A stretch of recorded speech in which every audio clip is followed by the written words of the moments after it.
नेत्रता में हमारे कमी रह गई। ममता में कोई कमी है नहीं, योग्यता में हमारी कमी रह गई। करुणा में कोई कमी है नहीं, पापता में हमारी कमी रह गई।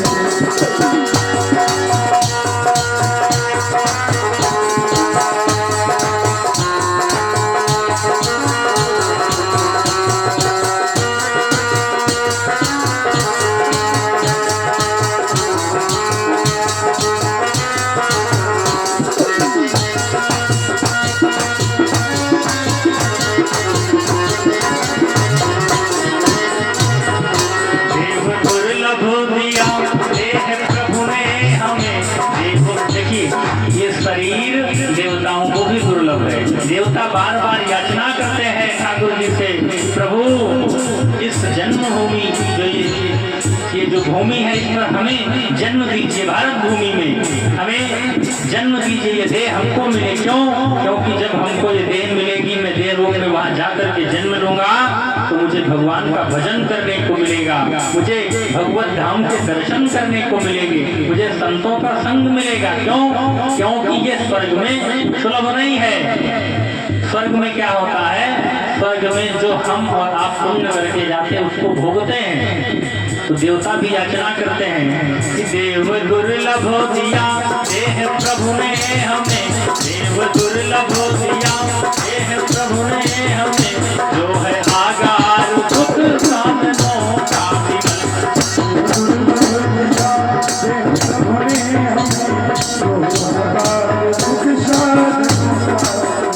देव दुर्लभ दिया देह प्रभु ने हमें, जो है आगार दुख साधनों का विमल।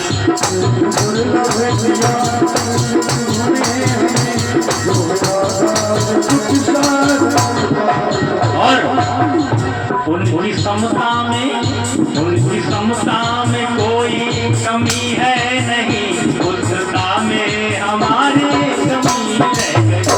उनकी समता में कोई कमी है नहीं, पुत्रता में हमारी कमी रह गई।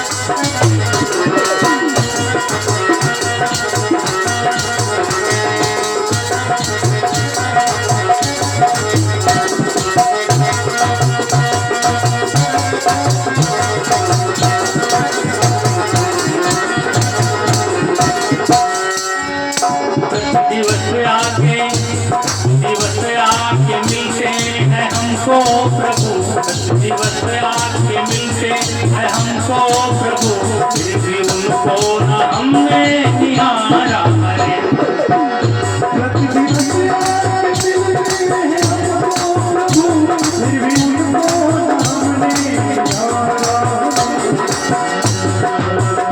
रब के उगने में कोई कमी है नहीं, नेत्रता में हमारे कमी रह गई।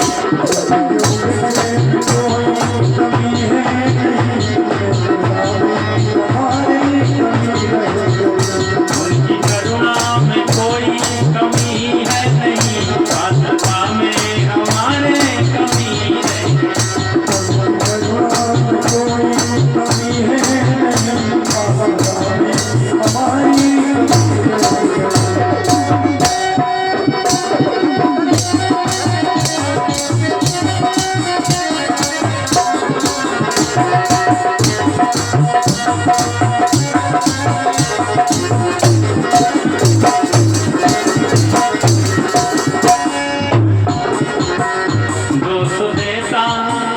दोष देता उन्हें नीच गिरधर व्रता, दोष देता उन्हें नीच गिरधर व्रता, छोड़ता है नहीं दुष्ट दुर्वासना। देता उन्हें नीच गिरधर व्रता, छोड़ता है नहीं दुर्वासना। हम क्या करते हैं? हमारे ऊपर कोई विपत्ति आती है तो दोष उसको देते हैं, दोष देते हैं ठाकुर जी को।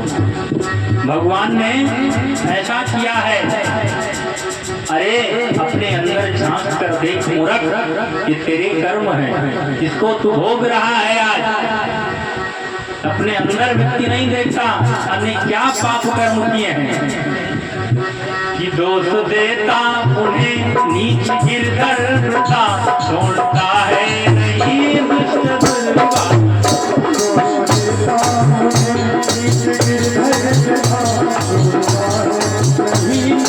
दुर्गा। उनकी क्षमता में कोई कमी है नहीं, सौम्यता में हमारे कमी रह गई। उनकी क्षमता में कोई कमी है नहीं, उनकी करुणा में कोई कमी है नहीं, आस्था में हमारे कमी रह गई। करुणा में कोई कमी है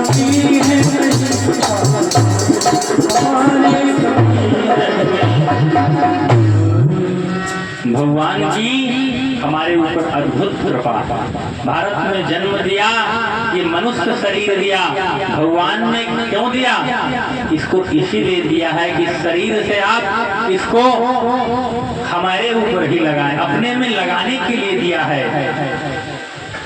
इस की गति आँख कान मुख नाक हाथ सब सुरक्षित हैं, सब प्रभु ने दिया। फिर भी जब कोई आदमी कहता है कि मेरे ऊपर भगवान कृपा नहीं है, तो उस पर तरस आता है। मूर्ख, अरे उससे पूछो जिसके आंखें नहीं हैं, तरसता है दुनिया को देखने के लिए, तो तुम कहते हो कि तुम्हारे ऊपर भगवान की कृपा नहीं है।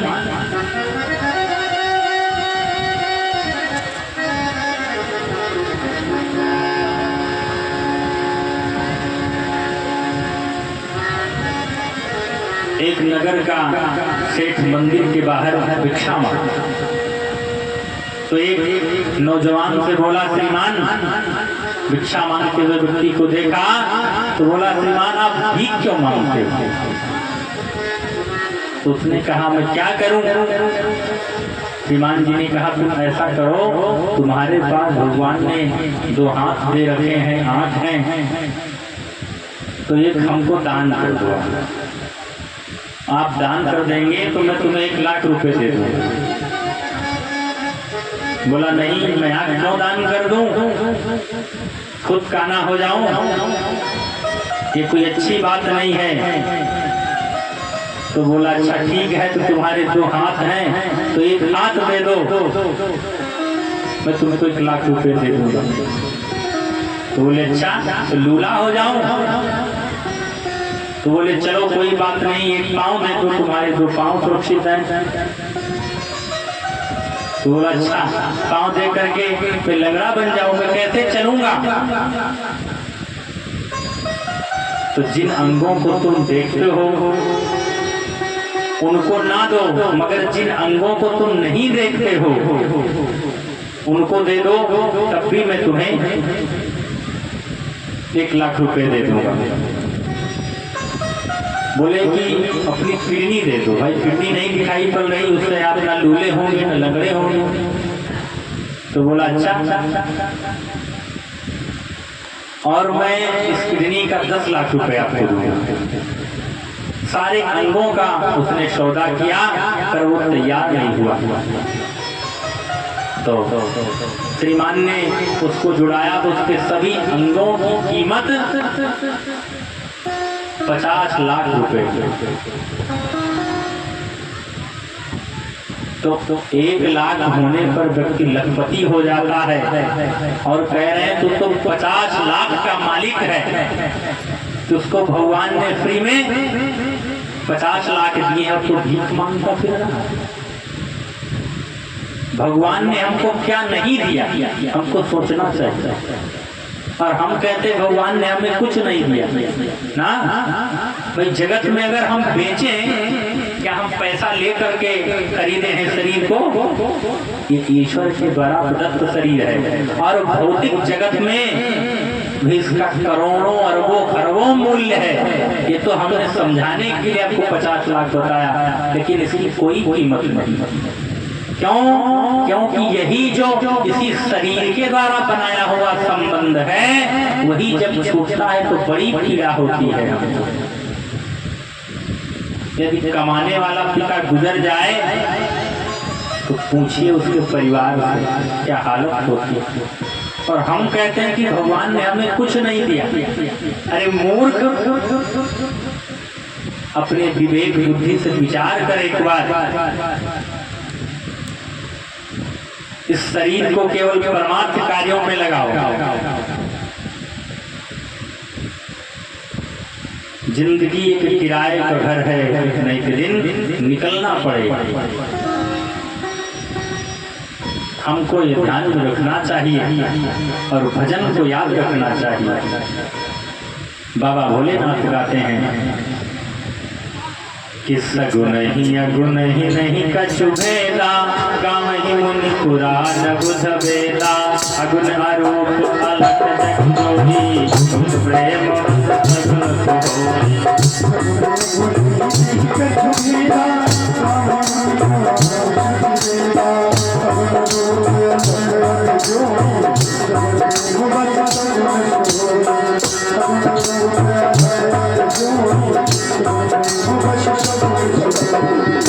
सच्चिदानंद दिनेशा, सच्चिदानंद दिनेशा, नहीं सा मोहन कालव लेता। सीताराम जय सीताराम, सीताराम जय सीताराम,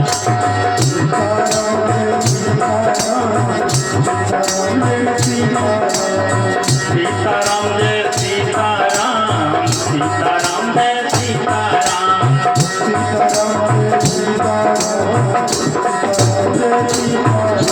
जो गुण रहे सगुण कोई कैसे, जल हिंदू को अलग अलग नहीं जैसे।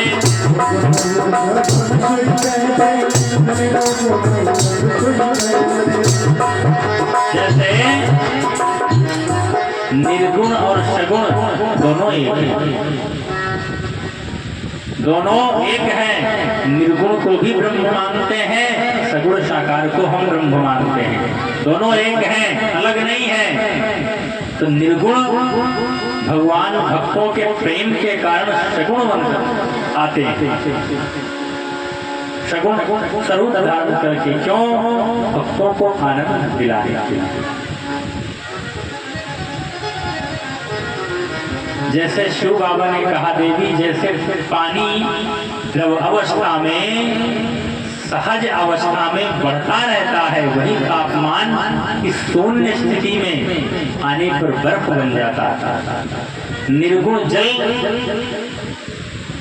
जब बर्फ की सगुण अवस्था में है, बस प्रेम विचार शून्यता, व्यवहार की शून्यता, क्रियमाण संचित प्रारब्ध सब कर्म की जब शून्यता आ जाए तो भगवान साक्षात प्रकट हो जाए। बड़ी हलचल है जीवन में, जो मन की खटपट है ना, जब ये मिटे तो भगवान का दर्शन हमको झटपट हो जाए। ये जो खटपट है जिस दिन मिट जाएगी उसी दिन हमें तुरंत भगवान का दर्शन हो जाएगा। और आप लोगों से निवेदन है कि आप लोग ऐसे ही स्थिति बनाए रखें। तो कुछ ही पलों में भगवान का बड़ा ही प्यारा भगवान के जन्म की चर्चा होगी और सब लोग जो है ठाकुर दादा, और जिसके पास भाई पैसा ना हो घर से मंगा ले, अभी बधाई भी देनी पड़ेगी, ये सबको देना पड़ेगा ना। और भैया एक बात मैं कहूँ कि भाई जिसको देना है आप व्यासपीठ पे दीजिएगा, कोई दान पात्र वाला हमारा नहीं हो भैया। ध्यान रखिएगा इस बात को, जो हमको देना चाहे तो यहाँ व्यासपीठ पर चढ़ाइएगा भैया। तो यहाँ कह रहे हैं कि जब शून्यता आपके हृदय में आ जाए, आपको कुछ पाने की इच्छा ना हो, केवल प्रभु के दर्शन की अभिलाषा हो, तड़प होए, एक शिष्य ने पूछा गुरु जी से कि गुरु जी, मैं बड़ा प्रयास कर रहा हूँ भगवान के दर्शन का, लेकिन भगवान के दर्शन हमको नहीं हो रहे। तो गुरु जी ने कहा ठीक है, मैं समझाऊंगा कि भगवान का दर्शन कैसे होता है। और गुरु जी ले गए उसको एक नदी के किनारे, और संध्या का समय था, स्नान की वेला थी। तो गुरु शिष्य दोनों स्नान कर रहे, और ज्यों ही चेले ने डुबकी लगाई तो गुरु जी ने पकड़ कर इसको, उस चेले को गुरु जी ने उसी जल में दबा दिया। तो ज्यों ही जल में दबाया तो एक छटपटाहट हुई उसके मन में, और छटपटाहट हुई बड़ी जोर से, खिसक करके निकल के बोला, अरे गुरु जी मार दिया तुमने। तब गुरु जी ने कहा समझे कि नहीं समझे? बोला क्या हुआ गुरु जी, समझ नहीं पाए। बोले यही छटपटाहट व्यक्ति के जीवन में होनी चाहिए। जैसे हम मृत्यु के भय से छटपटाए हैं, वही छटपटाहट जिस दिन हमारे जीवन में होगी तो भगवान का दर्शन हो जाएगा। और आप देखते होंगे कई भक्त, हमने देखा है वृंदावन में रोते रहते हैं बैठे बैठे दिन भर। एक भक्त को हमने अपने केली कुंज में देखा, बिलक बिलक करके बड़ी जोर से रो रहा था। गुरु जी ने पूछा, उसका भी वीडियो आया था, 3-4 साल पहले की बात है। तो पूछा तो बोला गुरु जी, हमको ठाकुर जी की छोटी सी झलक की दर्शन हो गई, अब मुझे वही दर्शन चाहिए।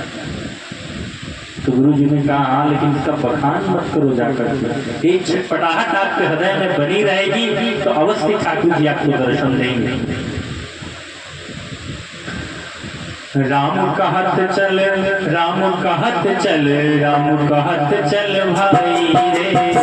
राम कहत चल, राम कहत चल, राम कहत चल भाई रे।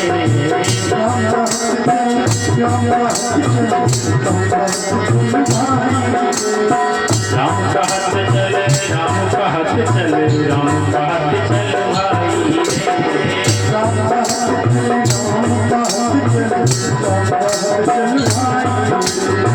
नहीं तो भाऊ में धर्म हो, नहीं तो भाऊ में धर्म हो परी है, छूटत कठिनाई रे। राम कहत चल, राम कहत चल, राम कहत चल भाई। राम कहत चल, बहुत मुश्किल है जगत का छूटना। बाबा कहते हैं जगत प्रकाश है और राम जी इसके प्रकाशक हैं। कौन विषय है? तो हमारी 5 ज्ञानेंद्रियां हैं, और ज्ञानेंद्रियों के जो विषय हैं, इन ज्ञानेंद्रियों के जो देवता हैं, इन देवताओं के पीछे हमारी जीवात्मा है। और इन सबका परम प्रकाश है वो हमारे ठाकुर जी हैं, हमारे श्री राम जी, परमात्मा श्री राम। कि सब कर परम प्रकाशक जोई, राम अनादि अवधपति सोई। सब कर परम प्रकाशक जोई,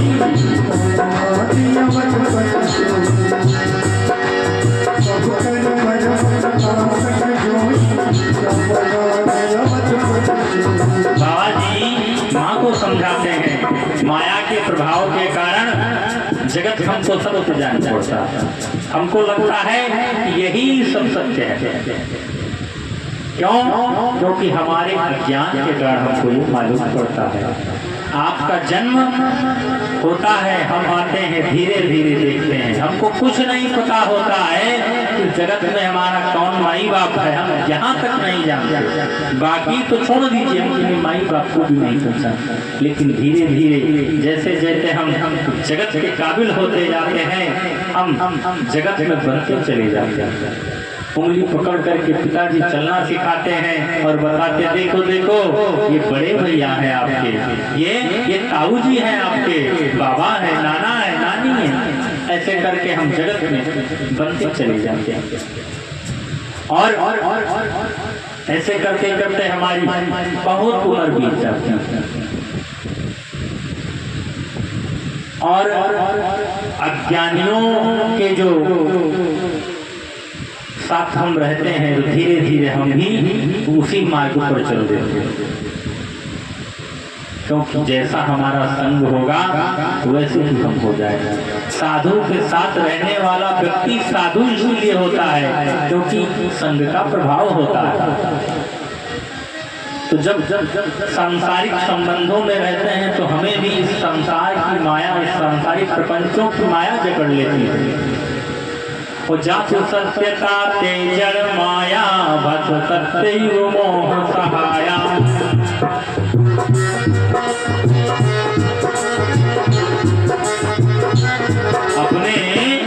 अपने राग वाले भी हमको रागी बना देते हैं, बताते हैं ये तुम्हारा है, ये तुम्हारा है, ये मेरा है। कब तक है महाराज?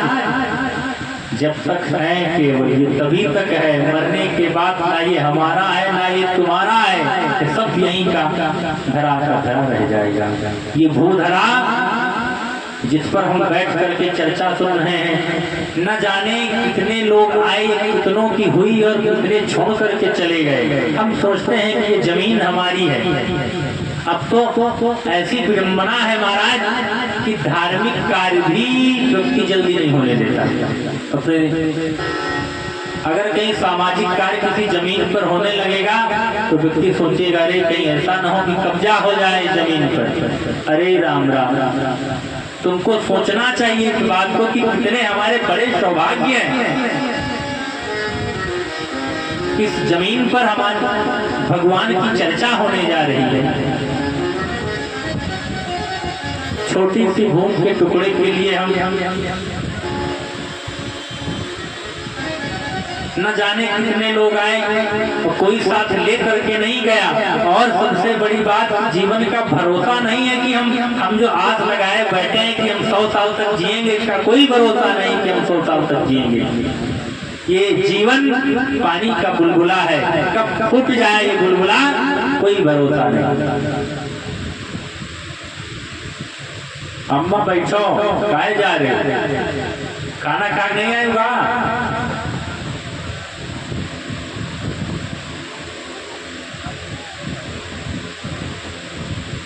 ये जीवन पानी का बुलबुला है भाई बाबा, कब फूट जाए कोई भरोसा नहीं।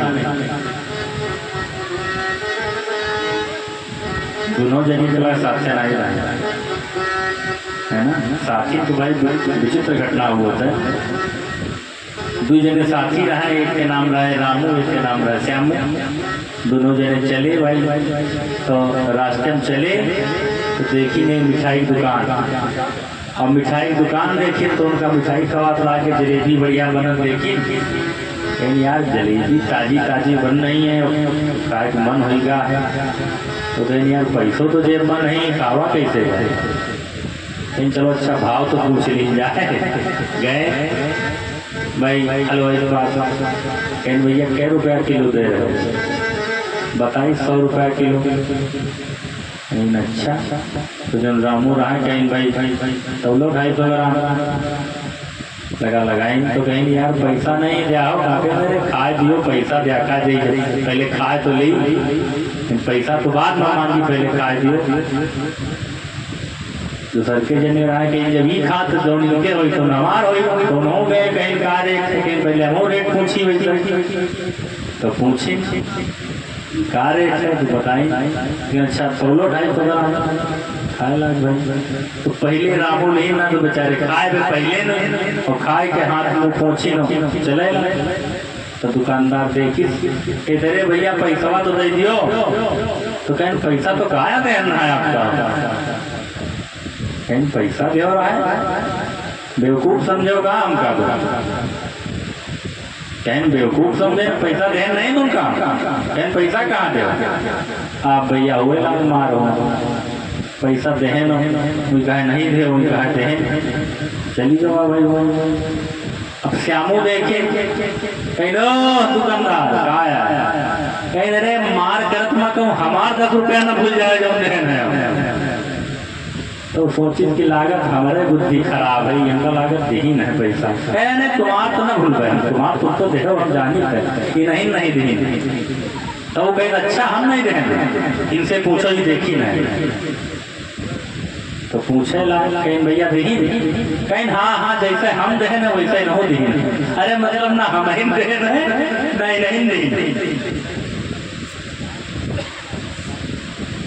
चलेंगे भैया बिछाई साथी के बातें भैया निराली हुआ है, तो एक ही चल रही तो बातें भी उसको चल रही।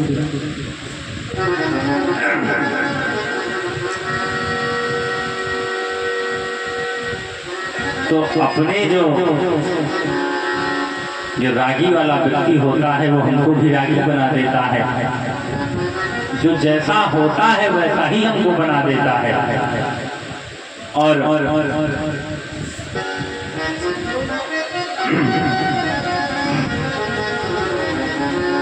भगवान कहते हैं भोलेनाथ मैया से कि देवी कि आदि अंत को जासु न पावा, मति अनुमान निगम जस गावा।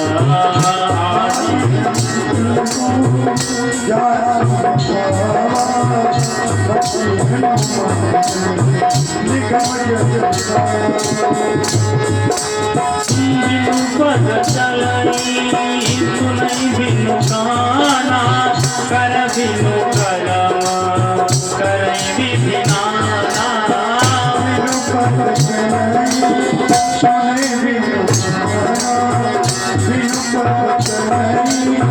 सुनई बिनु गाना,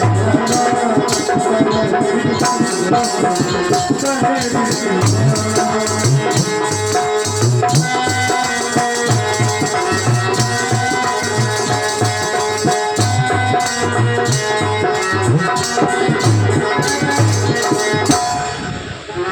आनंद रहित सकल रस भोगी, आनंद रहित सकल रस भोगी, बिनु वारी काबड़ जोगी।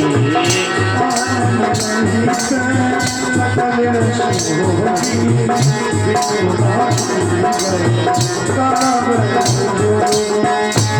बिनु परस नयन बिनु देखा, बिनु परस नयन बिनु देखा, रही गान बिनु वासद देखा। अति सब भांति अलौकिक करनी, महिमा जासु जाय नहीं बदनी।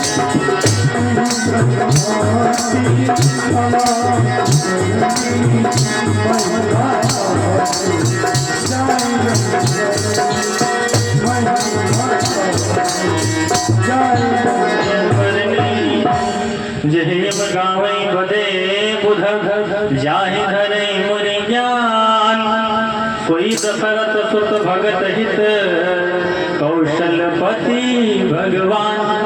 देवी जिनका कोई आदि नहीं है, कोई अंत नहीं है, बिना हाथ के ही सारा कार्य करते हैं, बिना पैर के ही चलते हैं, बिना आँख के देखते हैं, बिना नाक के सूंघते हैं, और बिना जिह्वा के रस लेते हैं। अरे हाँ, अलौकिक करनी, बिना शरीर के स्पर्श का बोध होता। यहाँ बैठ करके आप भोग लगाइए तो कहीं से पा लेते हैं। क्योंकि ईश्वर कण कण में विद्यमान है। इसी 5 तत्वों में तन मात्राओं के स्वरूप से भगवान सब रस लेते हैं। केवल याद ही करना है हमको। हम 5 तत्वों के हिसाब से जो भोग लगाते हैं, धूप दिखाते हैं, दीप दिखाते हैं, सुगंध, ये सब भगवान लेते हैं। भगत को विश्वास है कि वो लेते हैं, तो लेते हैं, ये निश्चित है, इसमें कोई दो राय नहीं। कैसे लेते हैं? आकर के लेते हैं, देखना और ना देखना, ये कौन कौन चाहता है? जो देखना चाहता है भगवान उसको दिखाते भी नहीं, और ऐसी बहुत सी घटनाएं घटती हैं। लोग कहते हैं हमारे लड्डू गोपाल जी दूध पीते हैं ना, वर्तमान समय में भी घटनाएं घटती हैं ऐसी, जिससे ये बिल्कुल सत्य है कि सत्य है। कर्माबाई की खिचड़ी खाया भगवान, वर्तमान में चरित्र है कर्माबाई, और एक भक्त थी करमैती बाई।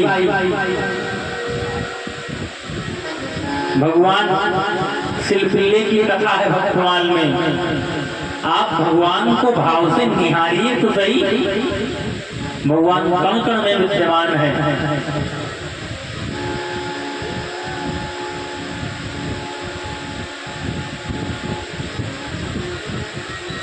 एक गुरु जी एक गांव गए, जो भगवान सिलसिले की कथा है भक्तमाल में जो वर्णित है। एक महात्मा जी गए गांव, तो उनके पास सालक ग्राम शिला थी। अधिकांशता ब्राह्मणों के पास और महात्माओं के पास तो उसी की सेवा किया करते थे। तो जहाँ ठहरे थे वहाँ की दो ब्राह्मण की बच्चियां थी, वो नित्य देखती महात्मा को सेवा करते हुए, तो उनके मन में भी अभिलाषा हुई, ये ठाकुर जी यदि मिल जाए तो मैं भी सेवा करूँ। महात्मा जी उन्होंने कहा कि महात्मा जी ये ठाकुर जी आप हमको दे दीजिए, मैं सेवा करूँगा। ठाकुर महात्मा जी बड़ा प्यार करते थे दोनों बच्चियों से।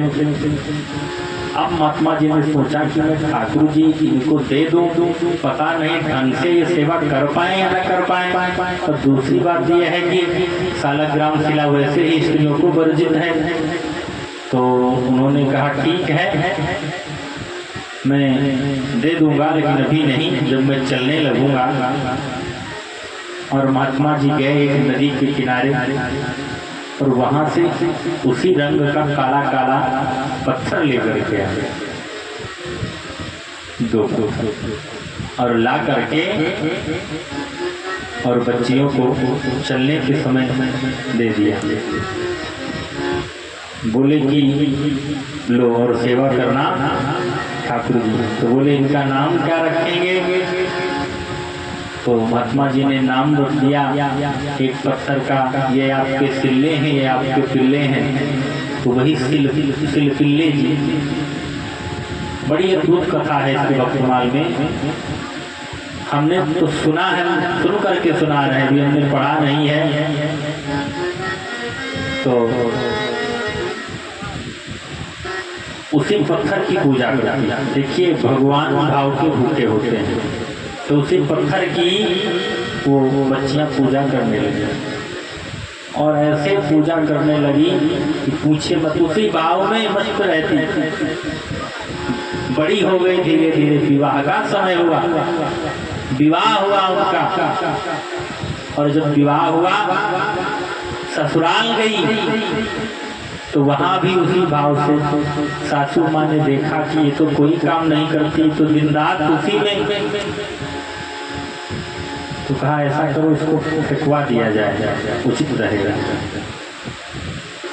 एक बार बच्चियां मायके से होकर के आ रही थी, साथ में सिलपिल्ले भगवान उनके थे हाथ में, और पति ने ले करके, और एक नदी थी, उसी नदी में झाड़ी के किनारे फेंक दिया चुपके से। जब वहां गई वो उतर करके ठाकुर जी नहीं मिले, तो भाव विह्वल हो करके वो बच्ची रोने लगी ठाकुर जी के लिए।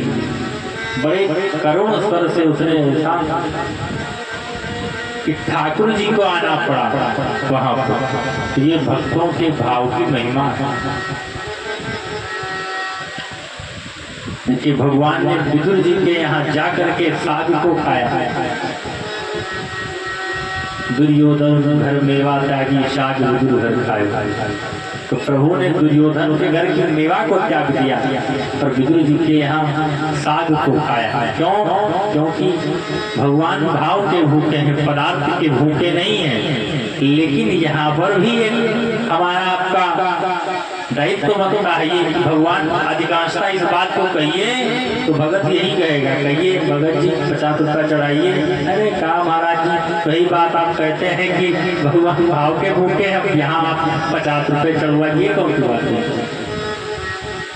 अरे पहले बात को समझिए, क्या कहा गया शास्त्रों में, ये नियम है, भगवान भाव के भूखे हैं, बिल्कुल सत्य है। लेकिन यदि आपको भगवान की कृपा से जो ये करोड़ों रुपए प्राप्त हुए हैं तो आपका ये कर्तव्य बनता है कि आप उसी के हिसाब से भगवान को भोग लगाएं। यदि आपके पास बिल्कुल नहीं है, साग खाने की स्थिति है, तब आप साग खाएंगे और तभी आप साग खिलाएंगे। आप मेवा काट रहे हैं, भगवान के लिए साग रख रहे हैं, कह रहे हैं भगवान भाव के भूखे हम कुछ नहीं रखेंगे। ये बात तो कोई जमने वाली बात नहीं है, ये तो ठग वाली बात है। हमारी क्षमता यदि 500 की है देने की, तो हमको 500 से कम नहीं देना चाहिए।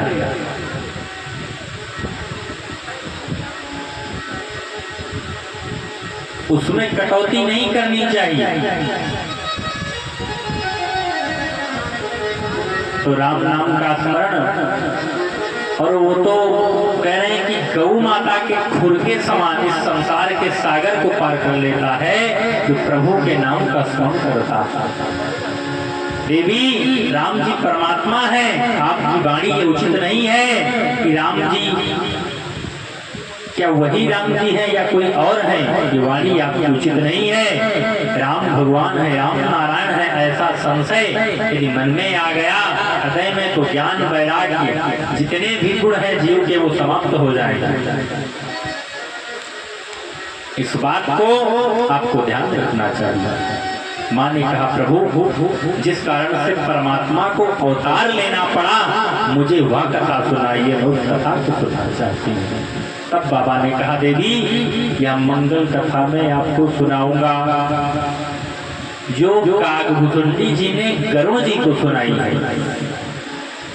कि सुन शुभ कथा भवानी रामचरित मानस विमल, कहा भुसुंडी बखारी सुना विहग नायक गरुण। सुनो मेरे उदार प्रभु का चरित्र सुनो, कथा गाते जाओ, सुनते जाओ और सोचते जाओ, आनंद के अनुराग में डूबते जाओ। कथा के विषय में जब आप चिंतन करोगे ना, यदि कथा का रसिक व्यक्ति है तो कथा सुनते सुनते चिंतन करते करते उसके नेत्र सजल हो जाएगा यदि भाव में। और मैं जब कथा करता हूँ, जिस विशेष टॉपिक को छेड़ता हूँ, तो कथा तो मैं आपको सुना रहा हूँ, लेकिन उस कथा को मैं पहले बड़ी गंभीरता पूर्वक समझता हूँ। जैसे कल भगवान शिव के विवाह का प्रसंग था, विवाह के प्रसंग में तो विदाई के प्रसंग को कहा तो ऐसा लगा कि मैं रो दूंगा, क्योंकि उस भाव को मैं अंदर से सोचता हूँ कि ऐसा हुआ होगा उस समय।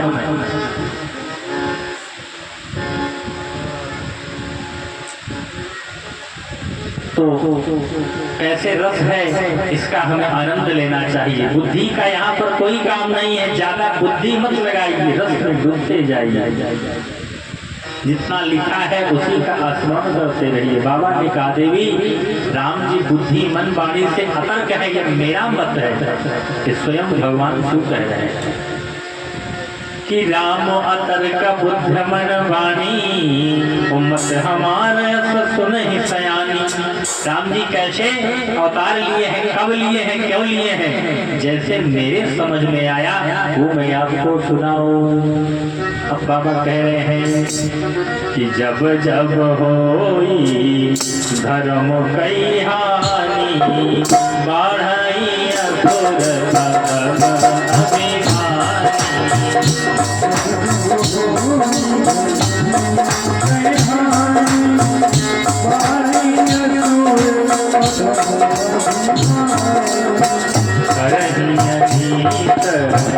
जाई नहीं बरनी सीता ही देख सुर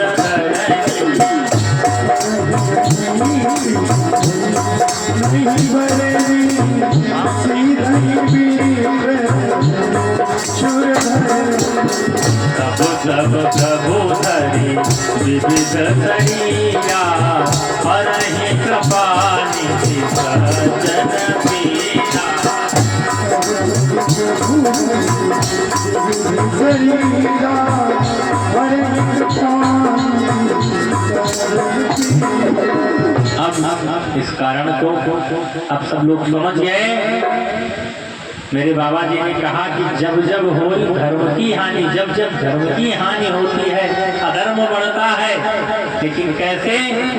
असुर और अभिमानी लोग जो बढ़ जाते हैं, अधर्मी बढ़ जाते हैं, नास्तिक जब बढ़ जाते हैं, जब भगवान को ना मानने वाले लोगों की बढ़ोतरी होती है, जिनको अभिमान हो जाता है इस बात का कि मैं बड़ा बुद्धिमान हूँ, मैं ही सब कुछ जानने वाला हूँ, तो लोग सोचते हैं कि ईश्वर वगैरह कुछ नहीं है, ये सब कल्पना है। ऐसे लोग, ऐसे विधर्मी जब लोग उनकी जब संख्याओं में वृद्धि होती है और अकारण जब कोई धर्मात्मा सताया जाने लगता है, तब प्रभु अवतार लेते हैं।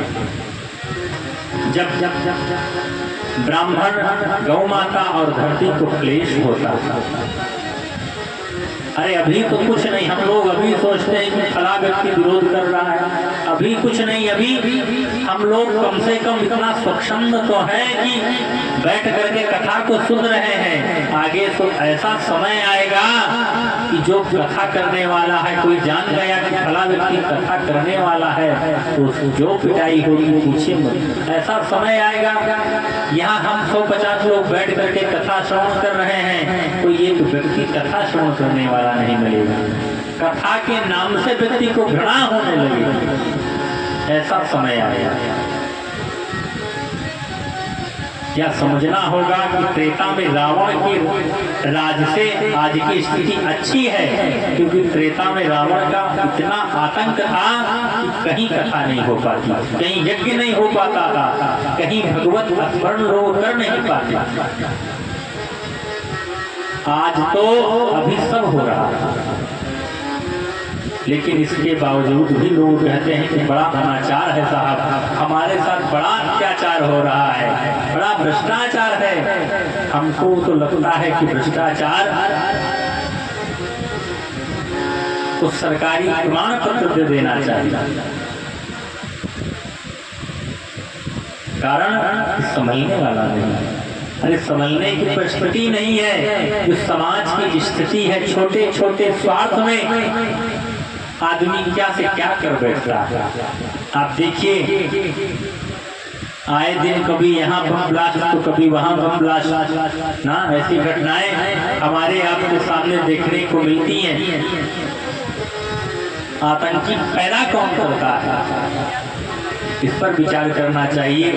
तो ये आतंकी कहीं ऊपर से प्रकट नहीं होते, आतंकी हम ही लोग पैदा करते हैं।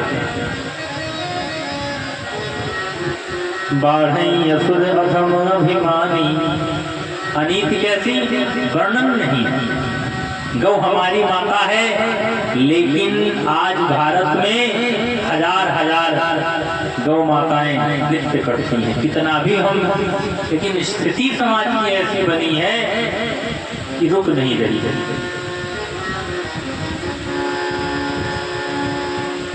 और अब तो और पीड़ा की बात है। समय देखिए, हमें कलयुग के इस समय का भान जानना चाहिए। जो उत्तर कांड में, मानस के उत्तर कांड में जो लिखा है वो उसको आप पढ़ करके देखें। ऐसी ऐसी घटनाएं धीरे धीरे बढ़ती जा रही हैं। हम आप गाय पाले, गाय ने जब बच्चा दिया, दूध दिया, गाय दूध को हमने खाया, उसके बाद खोल के हमने छोड़ दिया। ये अनीति कौन कर रहा है? उसके बाद में छोटी सी बात आप सब छोड़ दीजिए, जब फसल आपकी चढ़ गई तब आप हाय हाय करते हैं। अरे छोड़ा किसने भाई? तो जैसा हम कर्म कर रहे हैं हमको भोगना पड़ेगा। और जिस दिन इस पृथ्वी से गौ माता खत्म हो जाएगी, उसी दिन पृथ्वी समाप्त हो जाएगी। ये पुराण, ये वेद हमारे बार बार इसी बात को चिल्ला चिल्ला करके कह रहे हैं, गौ माता को बचाया जाए, उसको सुरक्षा प्रदान की जाए। संत इसीलिए इस बात को बार बार चिंगार चिंगार करके इस बात को कहते हैं।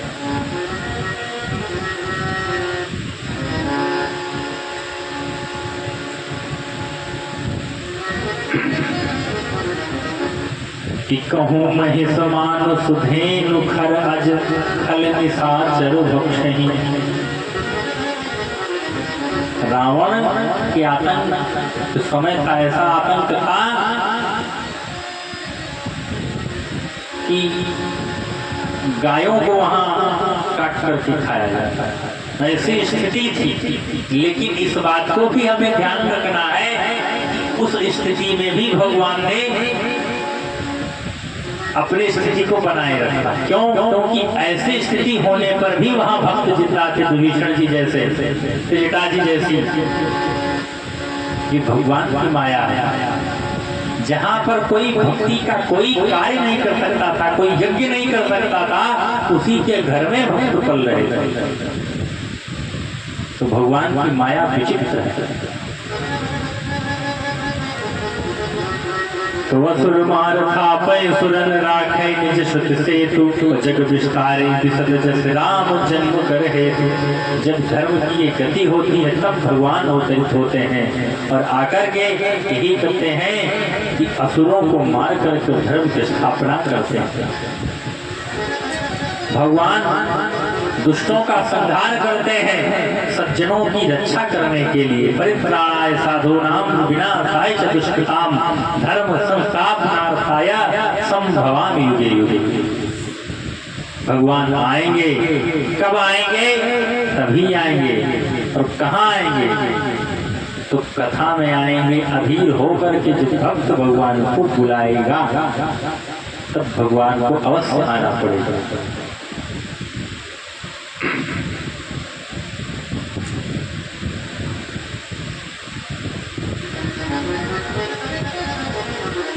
हमें अपने मन के इस आंगन को स्वच्छ रखना होगा। यदि भगवान को बुलाना है तो हमें इस मन के आंगन को साफ सुथरा रखना होगा। कोई किसी प्रकार की ईर्ष्या द्वेष जैसी कोई गंदगी नहीं होनी चाहिए, तभी भगवान प्रकट होगा। अन्यथा हम कितना भी नाटक कर लें भक्ति का, कुछ होने वाला नहीं है। जब तक हमारा शरीर पवित्रता से नहीं रहेगा तब तक हमारी बुद्धि ठीक नहीं रहेगी, और जब तक हमारी बुद्धि ठीक नहीं रहेगी तब तक भगवान के भजन में मन नहीं लगेगा, और जब तक भजन में मन नहीं लगेगा तब तक भगवान मिलने वाले हैं। इस बात इसीलिए मानव को शुचिता का बड़ी कठोरता से पालन करना चाहिए।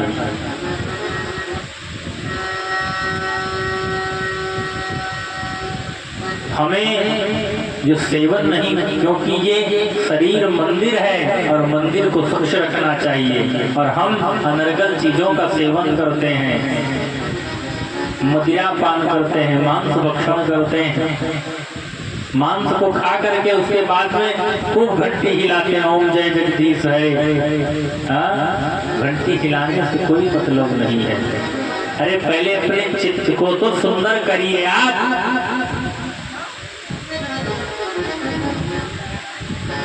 ऐसी घटनाएं हमारे आजकल जो विघटन हमारे समाज है उसके सबसे बड़ा यही कारण है। हमारे घर में दारू पीने वाला है, ब्राह्मण के घर में मांस खाने वाला व्यक्ति है, उसको हम अपने थाली में खिला रहे हैं, लेकिन कोई हरिजन वैष्णव है तो उसको हम दूसरी थाली में। अन्यथा मत लीजिएगा, मैं इस बात को सारे समाज में मैं कह रहा हूँ, और मैं हमेशा इस बात को कहता हूँ। मैं किसी कोई भी हरिजन हो उसके घर में मैं भोजन, इस बात को इन्होंने कहा महाराज जी भोजन हमने का कोई भी व्यक्ति हो, लेकिन वैष्णव हो, शुद्धता से भोजन बनाए मैं पाऊंगा एकदम, कोई भी हो, मुझे इससे मतलब नहीं है, लेकिन उसके घर में लोग रहने वाले स्वच्छ होने चाहिए, साफ सुथरे होने चाहिए। मैं जैसा कहूँ उस प्रकार से भोजन उतनी सुंदरता से उतनी शुचिता से बनना चाहिए, मैं भोजन पाऊंगा।